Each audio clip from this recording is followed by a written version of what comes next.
أما بعد فإن خير الحديث كتاب الله وخير الهدي هدي محمد صلى الله عليه وآله وسلم وشر الأمور محدثاتها وكل محدثة بدعة وكل بدعة ضلالة وكل ضلالة في النار.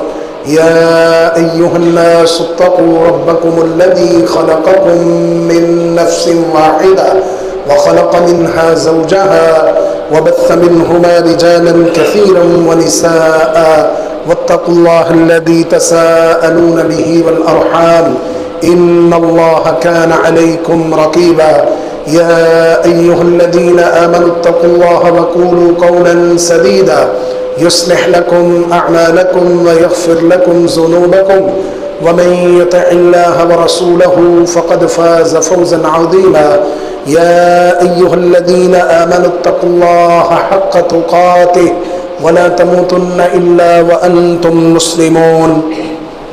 قال الله تبارك وتعالى في القرآن المجيد والفرقان الحميد فليحذر الذين يخالفون عن أمره أن تصيبهم فتنة أو يصيبهم عذاب أليم. وقال عبد الله بن مسعود رضي الله تعالى عنه لو تركتم سنة نبيكم لضللتم.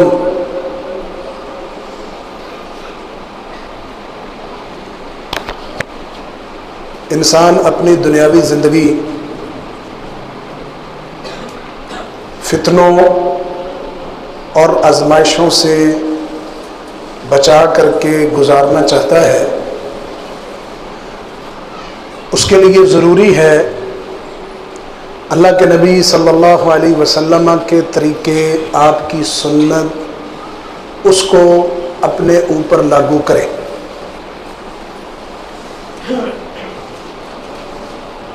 اللہ کے رسول صلی اللہ علیہ وسلم نبی آخر الزمان ہیں.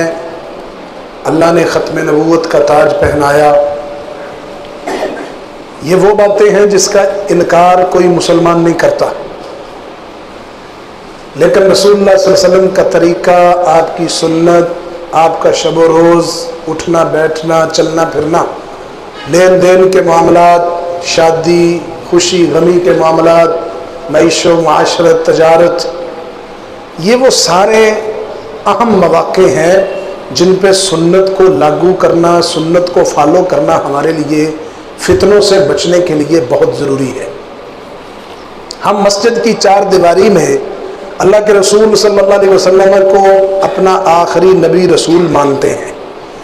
آپ کی ختم نبوت کا نعرہ لگانا ہم اس کو سعادت سمجھتے ہیں، لیکن رسول اللہ صلی اللہ علیہ وسلم کی بات کو عملی زندگی میں حرف آخر ماننا، اس کو لاگو کرنا، اس میں ہم انتہا درجے کے کمزور ہیں.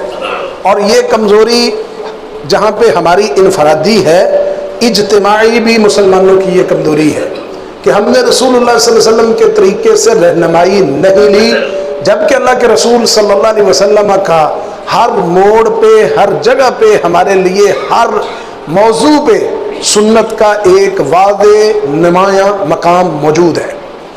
قرآن مجید سے میں نے ایک آیت پڑھی فَلْيَحْذَرِ الَّذِينَ يُخَالِفُونَ عَنْ أَمْرِهِ. سو لازم ہے کہ وہ لوگ ڈر جائیں جو اللہ کے رسول کا حکم ماننے سے پیچھے رہتے ہیں. کس بات سے ڈریں؟ ان تصیبہم فتنہ، کہیں ان کو کوئی آزمائش نہ آ جائے، فتنہ نہ آ جائے، او یصیبہم عذاب علیم، یا ان کے پاس کوئی دردناک عذاب نہ آ جائے. گویا ہم چاہتے ہیں کہ ہماری زندگی پرسکون ہو، آزمائشیں، فتنے ہمیں نہ گھیریں، تو پھر اللہ کے رسول صلی اللہ علیہ وسلم کی سنت اور اس طریقے کو ہم نے اپنانا ہے. حضرت عبداللہ ابن مسعود رضی اللہ تعالیٰ عنہ کہتے ہیں لو ترکتم سنت نبیکم لضللتم. کلمہ پڑھنے والے مسلمانوں، اگر تم اپنے نبی کی سنت اور طریقے کو چھوڑو گے تو تم گمراہ ہو جاؤ گے. لو ترکتم سنت نبیکم لضللتم. اور یہی بات اللہ کے رسول صلی اللہ علیہ وسلم اپنے صحابہ میں کہہ رہے ہیں ترکت فیکم امرین، تم میں دو چیزیں چھوڑ کے جا رہا ہوں، لن تضلوا، ہرگز گمراہ نہیں ہو سکتے، گمراہی تمہارے قریب نہیں آئے گی، ما تمسکتم بہما،